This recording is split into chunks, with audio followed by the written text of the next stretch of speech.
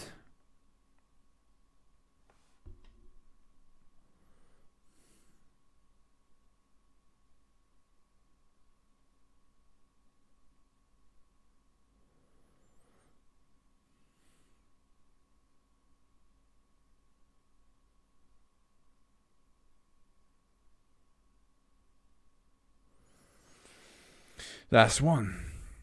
37 films starring Lana O'Neill.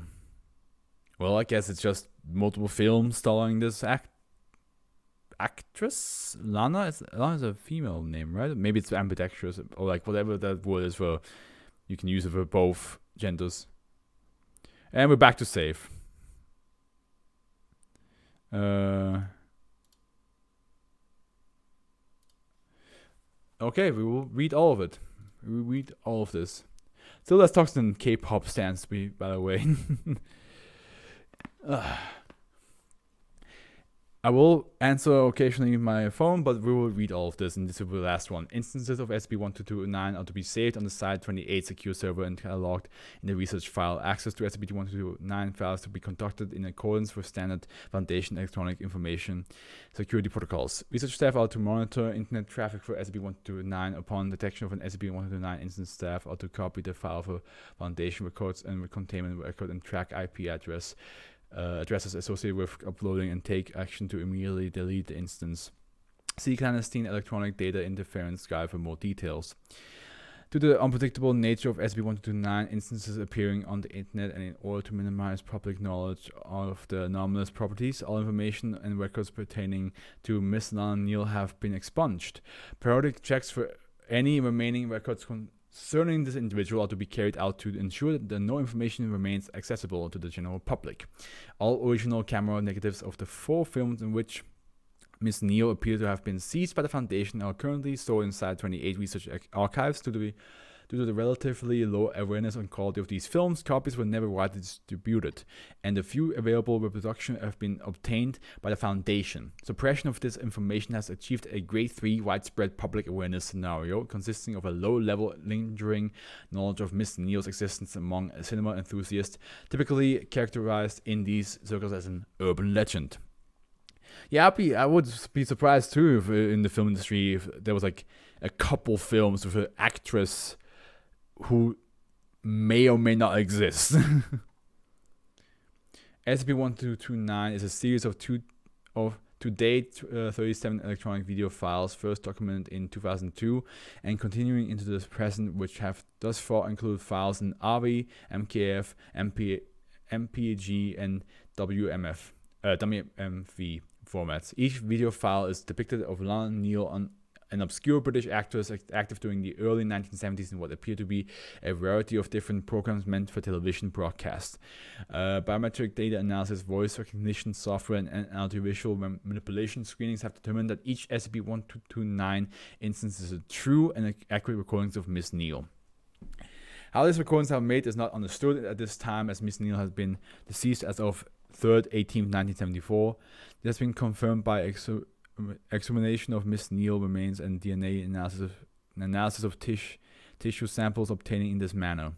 A coroner inquest prior to Foundation expungement of public records listened to the cause of death as acute cranial trauma related to a fall, which was confirmed by Foundation research staff upon examination of Miss Neal remains.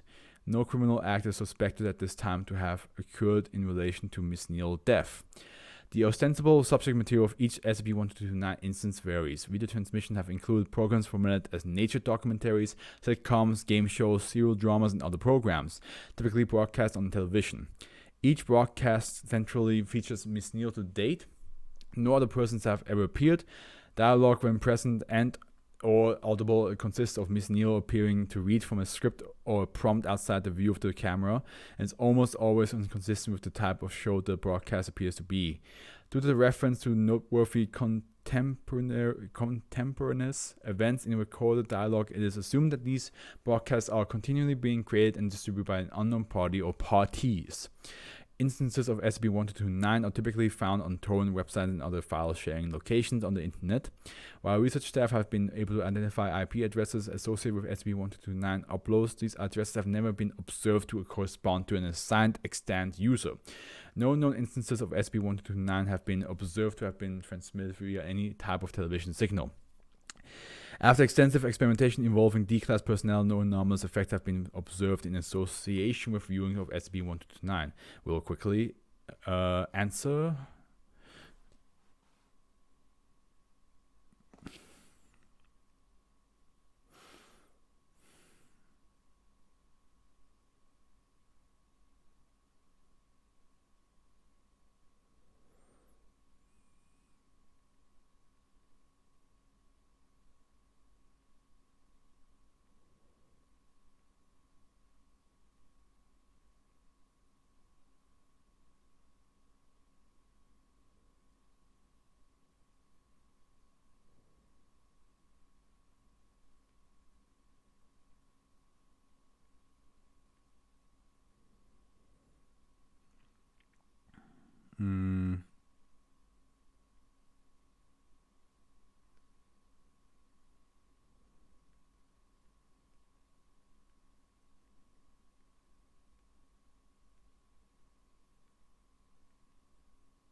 Here we go. The following is a partial listing of SCP-1229 transmissions. In all cases, the camera technology, filming techniques, and appearance match a television production circa 1974. Evidence suggests, however, that these transmissions have been created over the past decade and continue to be produced. All dialogue and transcripts is spoken by Miss Neal unless otherwise noted. So, instance -2, 10/5/2002. Transmission consists of Miss Neal standing in the Three Rivers Stadium broadcast both in Pittsburgh, United States. The view behind her depicts an empty stadium. A graphic display on the screen reads 1974 NLCS Los Angeles Dodgers vs. Pittsburgh Pirates. Miss Neal speaks into the handheld microphone and faces the camera. Rattled? Rattled? What a silly thing to be at this point. Clouds, cloudy days are what to be expected, no? No, I'm not here, I never was. At least that's how it is now. Still, it's a laugh, isn't it? -5/4/23/2004. Segment starts with a cop bearing the title Rats in the Walls, followed by a short theme song typical of situation comedies from the 1970s. Credits are shown, however, after the name London Neo production titles are shown with the names of responsible personnel left blank. Scene takes place in what appears to be a suburban middle-class house. Miss Neal reads from a sheet of paper, looking at a lamp in the scene. Norris Roberts, age 11, reported missing April 23rd, 2002. Last known location: elementary school, Township, Michigan. Last observed location: Mountain State Park. Flora Hutchins, age 13, reported missing April 23rd, 2000. Last known location: Lane, Caseburg, Illinois. Last observed location: Boulevard Gary, Indiana. Footnote: this dialogue continues in similar fashion for 24 minutes. In each case, references to missing persons are accurate. However, investigation of the last observed location by Foundation staff has turned up no evidence corresponding to referenced cases. In each instance, the missing persons case is still unresolved. 6/12/13/2004. This transmission consists entirely of documentary-style footage of Haliphron atlanticus, 7-armed octopus with an accompanying voice over by Miss Neal. The footage mostly consists of the octopus moving through its habitat, with the exception of the end in which it is depicted eating seaweed, behavior not observed in H. atlanticus specimens. You asked before about how we like to do things. I couldn't say anything before, but it's different lately. I'm joking, of course, nothing's different, but I like you, we can talk. It's on how you approach the door. Sometimes it swings out. I don't know how it does that. Other times it's locked. That's when it hurts the most, when it's locked. -12 2005. Video depicts a vacant house in a state of advanced disrepair. No furniture or the signs of habitation are present. Have to go. Had a good time. Hopefully I can catch another stream later. See ya. Another stream tomorrow if you can. Thank you so much for watching basically all of the SCPs. And I wish you a good morning, afternoon, evening, and the Afros with you, my friend. No immediately discernible dialogue at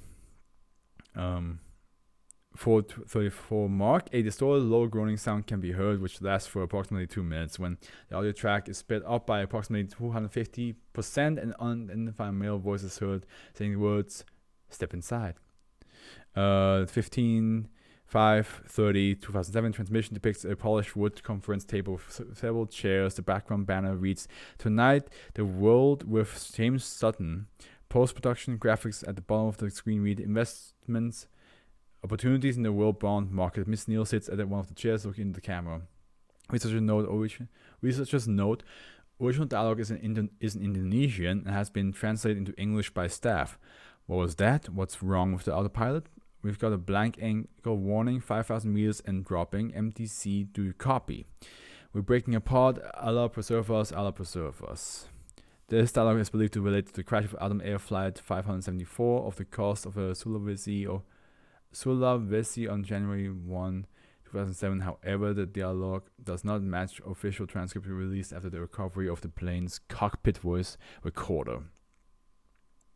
The last 3 ones here, and then we go to this one, which doesn't have that much more to read, to be honest.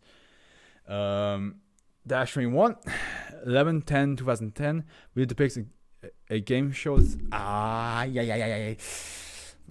Set consisting of several podiums in a race days, superficially resembling the set of much game. All score displays on the 3 podiums visible appear to read 2.4544, 29.5684. Miss Neal sits at the center podium and is looking at the unknown person or object off camera to her right.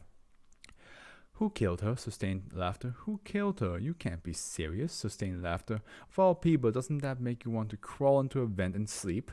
Who killed her? Sustained laughter. Dash 29, 3/19/2011. Footage consists of kitchen counter with a gas range stove along with assorted dishes, cooking implements, and ingredients. Miss Neal is attired in a white apron and speaks while preparing what is apparently a raspberry tart. All that's left, all of those little pieces of nothing, floating about until the end. It isn't right that they float like that. How my woman's heart aches terribly at that. We have each other, we have nothing. Starlight isn't cold, they're wrong about that. It's not anything. Look at the sky with me. There's no truth there. Those are all buried down in the well. Don't tell anyone that you know. The well is just fine. 37/37. 12/16/2013. Transmission depicts Miss Neal singing a song in French accompanied by a piano. Original transmission appears to be 5 minutes and 38 seconds in length. However, an additional 10 seconds of footage are present at the end of an alternate version recovered from the file sharing services on the 22nd, 2013. To date, this is the only observed instances to manifest in multiple versions. Additional documentation available through Site 28 Research Archives, which is up here. Researcher note, original song by Miss Neal is in French and has been translated into English by researcher staff. No matter what's waiting, when the future is ruins and the water is all gone, through the rain on the window, no one sees no one before night moves us on. But I'll remember you, yes, I'll remember you. Okay, and then we have this. Let me just quickly answer.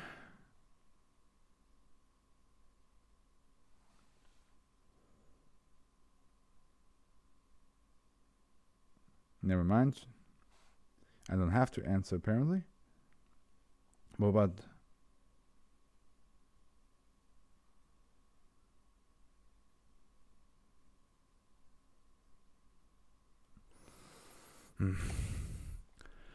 Okay, let's read all this and finish up. He's a... Okay, it just leads back. I was about to say there better not be another page. He sees her long black hair and flowing blue dress, and even though the static and blur on the cheap monitor, you can see she's got hands that you can see she's got hands that have only a few years at most of waiting tables and punching keys in them. She must be the youngest thing in that dilapidated club by a good 2 decades. He notices her eyes. He sees them. He's seen them before in guys who've been inside too long, looking up at him from underneath newspaper on a park bench, maybe on other place. She's 80 in the head if she's a day. He's got the shades pulled down tight and all of the lights off. He knows it isn't necessary. No one's looking for him. He comes to others. To the clinic where they give him ineffective pills to sleep at night. To the grey warehouse downtown where there are never any job openings. To the parole officer who barely even looks at him as he checks the boxes on the form once a week. He comes back each day to roost in the building. He's sure he would be ugly if the streetlight weren't missing the wiring. Up the stairs he goes, a boarder hunting a room for a couple of months. A man sharing a face with 1,000 janitors, night attendants, and strangers riding the bus. Someone with a mangled email address sent him a message a few nights back. This is a man who opens everything, even the stuff from the crooks with the ads of pills and wire services. He knows he shouldn't, but you just don't know when one of those messages will be for you. The attached video file should have made him pause, but what was scavenged computers to him? It was a victory if the thing played. The evenings keep stretching out like endless freight trains, thwarting any attempt at moving along and parking him right where he is and making him stop and think. Sure, why not? Anything to kill the time while he listened to the click-clack of rail cars on tracks below his window.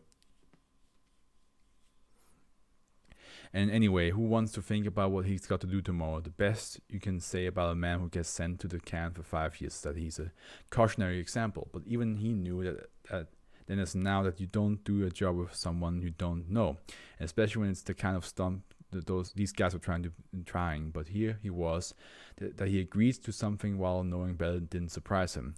What did surprise him was the desperation that drove him, welling out of him like something out of a pinprick wound that strained half your shirt red in time and took to look around. He told himself he doesn't bleed anymore and that he doesn't lie to himself anymore either, and a failure on both counts. So video sent just to him. Why not? He clicks the attachment. Now Neil sings the blues.moth. The address and the subject are gibberish, but a message from Milton. To his shame, his breath catches at the sight of his name. Not a soul left on this earth still calls him Milton. His true name. He can't remember the last time he heard it. Who could possibly know the secrets that his message held? The video loads, and there before him is the raven-haired woman with a fresh face and impossible age in her downcast gaze. The recording looks old, maybe from the 70s, and reminds me of something on TV in the background when he was a boy in a distant time. It's just her in an empty club. The house lights dimly illuminating a tattered threadbare stage that can't ever have seen the bright lights it was meant for. Somewhere off camera, a single piano plays a late night number for when the last patrons are leaving. Low quiet notes that fall like snow rain, almost a whisper as they cover the nighttime streets in diamonds. Languidly, she raises her head and looks into the camera, transfixing him from a different time and place with her dark blue eyes and unbidden thoughts come rushing to him that this must be the first time someone's looked right at him in months. Who is she? His mind reaches back into the neighborhoods obscured by a haze of years, landscapes that only partly exist in the real world as he knows it now. He can't possibly know her. There's no way he would have forgotten. He doesn't know her, but she's the ghost of something he does, something calling to him from places he knows he can't go anywhere anymore. Does she know him? She joins the ethereal piano player, and if she has eyes that have seen an old woman's trouble, she's got a voice that puts those troubles to shame. She keeps her eyes on him as she sings, and he hears someone from out of time, beyond the world of old broken down hoods and beyond the burdens of worldly girls who dance with the night. He can't understand the word of her song, but it doesn't matter. Her voice rises from her slightly parted lips like smoke, spiraling up in its own time, hanging in the air to dissipate slowly and stinging his eyes. She sings and he forgets. She sings and he remembers. She entwines her song with the choir piano, her voice clear in another tongue as she stays with the high notes. She never takes her eyes off the camera, and he knows that she knows him. Wait, and he knows that she knows him. Okay. Her song ends, and he marvels at the woman who doesn't exist. The woman from nowhere who just took hold of him and stopped him dead in the tracks of his life. He plays this file again, trying desperately to kindle some sort of definite recollection, some way to make sense out of what he just experienced. Each time he sees it, it's different somehow. He hears the same song and she moves the same way, but he's spellbound anew for the first time each time. By the time morning comes, he knows that he'll never be able to understand a woman who sings with a voice beyond time, but he doesn't care. No one's meant for eternity, he thinks, but he figures he's okay if he found just a little piece of it. He's no stranger to the sunrise closing out at night vigil. The dawn has never brought hope, not for a long time. Anyway, this one's different. He always knew that today is it for him. He's done jobs like this one before, and he knows who walks away and who doesn't. A week from now, his meager possession will be scattered. A parole officer will make check mark before closing a file. A new boarder with the same face will attempt to sleep in the place where he couldn't. Not a soul existing will mark his time here. His monument, a John Doe tag in the morgue if he's lucky. But one soul beyond existence he certain has witnessed. Through the regret, through the failures and days gone by, the wounds that bleed in places where no one can see, he got something to hold on to. And today it will do. Before he raises the shades, Milton closes his eyes and meets the gaze of a beautiful woman in a blue dress who has eyes heavy with her life outside of comprehension and sings like someone beyond the angels. Some other time, kid. He walks out into the sunlight and in 30 seconds he's gone from the view. And here we have... Is it the same thing? Transmission to Victor Neil singing the song while standing on the stage. No, it's different. Apparent original transmission appears to be 5 minutes and 38 seconds in length, however, an additional 10 seconds now. Yeah. No, this is the same. Yeah, it's the same stuff. Okay, it's the same. Well, there we go. All right. Whew. It was good to be back. It was good to be back. Oh, wait, I gotta...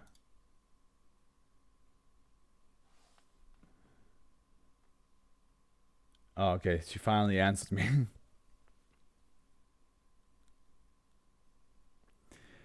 Oh yeah, here we go. Family Man, definitely. I feel like this mixture of Frankenstein monster / the Blob who thinks he's living a family life is pretty gruesome, especially with the pre-story of what they experienced. Pretty messed up. Photographic memory. It's so nice. It was like, oh yeah, your memories is now on screen. And it gives you positive commentary, but then it just erases your memories off them after a while. And if you're a bad person, you're gonna see some dark shit again. Logos, yeah. I mean, I do like the idea of like you should say. I think the worm sold me on logos. Like that little worm was just disgusting, and I hope it died. The fan club. Yeah, a lot of people just want positivity and attention. And if you get that all the time through a specific computer, and then you go away from that, it's gonna drain you. You're gonna be sad majority of the time until you're on the computer again. And sometimes if you're on the computer, you're gonna be sad because you're gonna read about somebody who did better. A you who's better than you.